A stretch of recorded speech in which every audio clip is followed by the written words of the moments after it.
Hey guys, it's James again, back with another little code reader tool from Launch. This is the Launch 3008.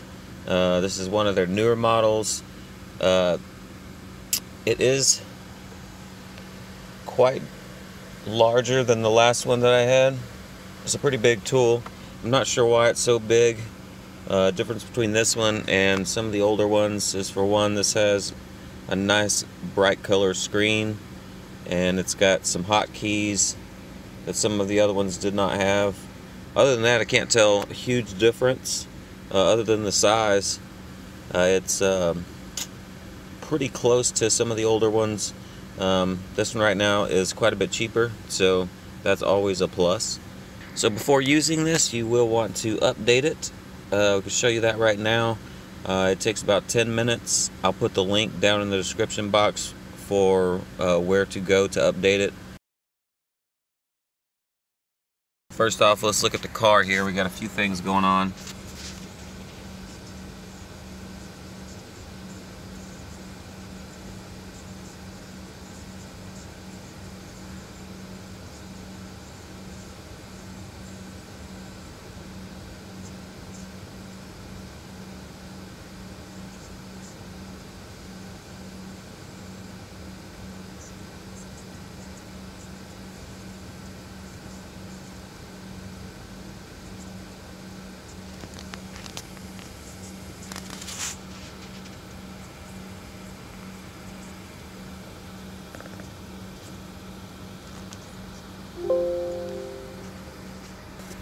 Okay, now most of these warnings here are because of the check engine light that happened.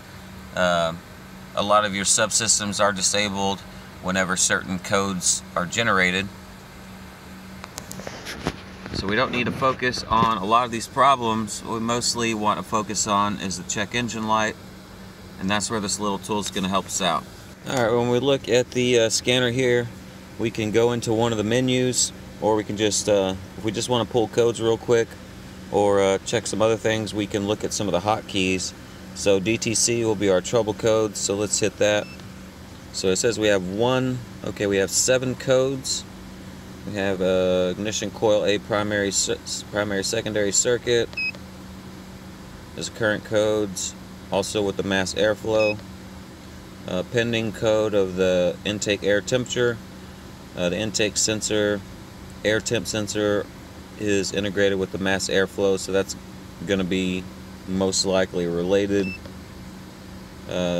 Pending code again for the ignition coil, pending for the mass air, permanent code for the mass air. So essentially we have 2 codes, ignition coil A and the mass airflow. Alright, so the first thing I like to do when looking at codes is to view the freeze frame data and see if there's anything helpful there. So if we back out here and we go to diagnose, we can go down to the freeze frame data. It should tell us what code that the data is stored as generated for. So the P0100, that was the mass airflow code. So we can see that we have 25 data PIDs to look at, so we can scroll down and see if anything's helpful to us. Calculated load was 0%, meaning there's a good chance that we weren't on the throttle or the engine was idling. Fuel trim was under control at -4.7.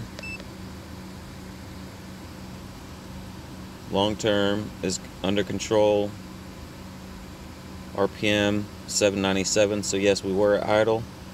800 RPM, sitting at a stop, 0 miles per hour.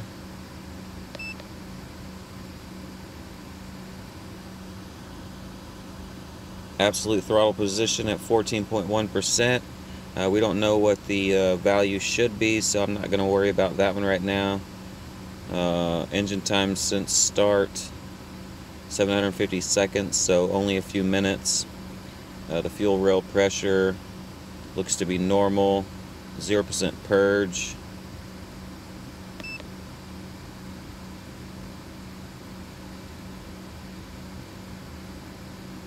Our control module is at 14.5, so that's engine running voltage, so that looks good.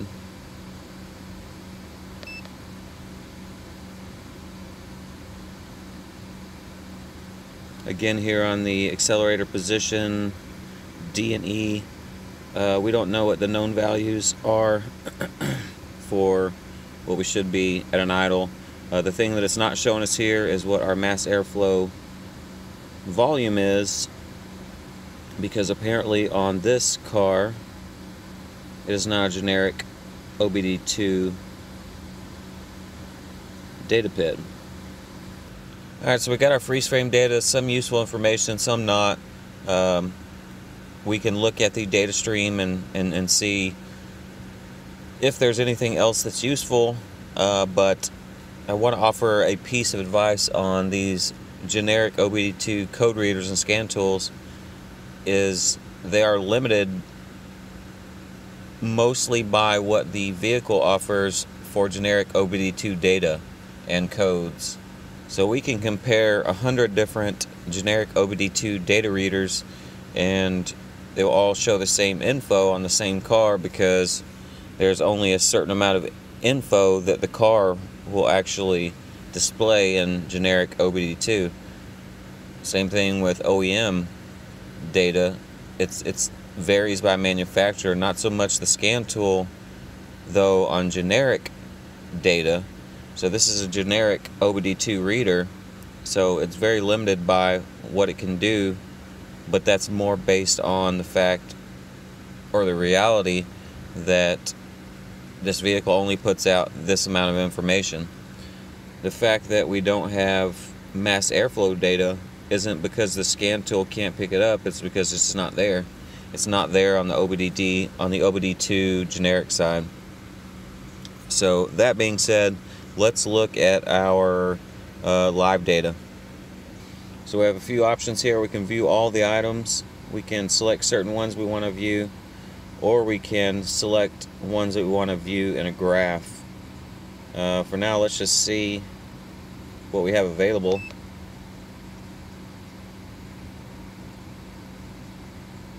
Okay, so fuel system status is in closed loop. You can see here our calculated load is different than when we set the check engine light. Our fuel trim is still looking good there. This data PID right here, distance traveled while the check engine light is activated, can be helpful if you're trying to diagnose someone else's car and you want to know how long the check engine light's been on and how often or how long ago did the error occur. This is a good data PID. If it occurred 8,000 miles ago, then you might think maybe the problem's not even still there. Well, this one you can see occurred 0 miles ago, so we know it's potentially a current problem, or maybe it was just a one-time fluke. So we got a few more data PIDs here to look at. I'm not thinking that any of these are actually going to help us out with the check engine light. That again though is not the limitation of the tool, it's just a limitation of the data that the car will display in generic OBD2. So let's just look at the data here. Short-term and long-term fuel trim, not helpful here at the moment, but if you're trying to diagnose lean and rich codes, very helpful. You can make certain changes under the hood, whether it be adding a fuel source or creating a vacuum leak, to see how those respond. Helpful in diagnosing rich and lean codes as well as O2 sensor problems. Okay, same thing here with the fuel air ratio. Also helpful when diagnosing rich and lean and O2 sensor problems. We've got some throttle position data PIDs, control module voltage, which is basically our current battery voltage that's running, so it's 14.5. Some evap, system vapor pressure. That would be helpful in diagnosing an evap leak. This is actually the fuel tank gas pressure, or the entire system pressure. Not the gas pressure, but the pressure in the system created by fuel vapor. Got our cat temp, how many times the car's warmed up since the last check engine light was cleared.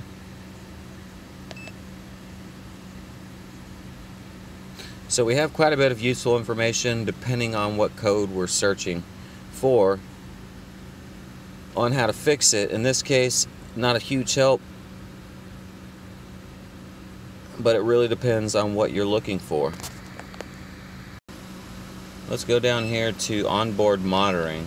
This isn't live data, this is tests that the computer runs over time and will pick up certain problems and can sometimes be helpful. In this case, misfires might show up here, and since we have that coil code, let's see if we have any reported misfires on that cylinder number 1. Alright, so we have a few different bits of data to look at here. Catalyst monitor isn't related to what we're looking at. Variable valve timing, evap, got a purge flow. But we do have some misfire data here, so let's look at our code was for cylinder 1 coil, so let's look at cylinder 1. Our test value is going to be what was recorded. If it happened long enough, it's going to record it. Our minimum limit is obviously typically 0 or whatever the minimum, depending on the PID that you're looking at. The maximum will be the maximum amount of times that it counts it before it starts over. You can see right here we have 1. So 1 misfire that the computer picked up for cylinder number 1. So it looks like we have 2 problems, one related to cylinder number 1 with the coil circuit, and one related to the mass airflow / intake air temperature. Alright, so the problem is now fixed. What we want to do is clear the codes. So we just go up here to erase codes, hit OK. Ignition is on, so we hit OK. We want to cycle the key.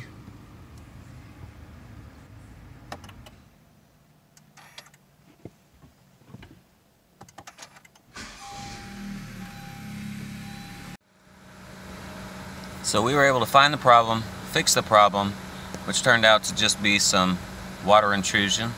Add a couple connectors, all that's fixed, the codes are cleared, all the other lights went away.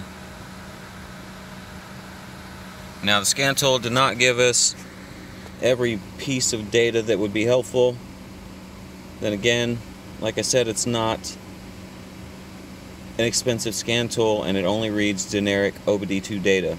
So whatever the car has to offer for generic OBD2, that's what the tool is going to pick up. So in this case, the fact that we didn't have all the right data PIDs was because the car just doesn't offer it for generic OBD2. So that's not a big deal, but it gives us a starting point, which is what we need. Starting point will get your eyeballs looking in the right direction. Once our eyeballs are looking, visual inspection is key many times, and that's what happened here. Tool pointed us in the right direction, we had the visual inspection, saw what we needed to see, cleared only the check engine light because that is the only code, the only types of codes that the scan tool will clear, but in doing so cleared all of the other lights because they were all set by the check engine light, which in this case was the misfire code, because the mass airflow did not set the other lights off. It was just the misfire or the coil circuit code disabled all the other subsystems. So you can't look at any of the subsystems on this. It's just generic OBD2. So airbag, HVAC module, door modules, body control modules, tire pressure monitoring, etc., etc. This tool will not read any of that because that's not what it's for. This is for quick checks of engine / powertrain codes and data. If you need something that reads more than that, spend a little bit more money. Okay, let's wrap it up, guys. We were able to find the problem, fix the problem, clear the codes, all that good stuff. I'm not going to go over every single feature because most of these do pretty much the same thing. We can look at the battery thing. That's pretty cool, I suppose. It tells you current battery voltage should be higher when it's running, around 12 to 12.5. When it's not running, this does not test the battery. For that you would need a load tester. All this does is monitor the voltage, and I believe it does that through the data link connector. We have a review function that will allow us to look at DTC's data stream, freeze frame data, etc. All that good stuff. We have a code lookup where we can type in the code that we want. Alright guys, I'm going to wrap it up.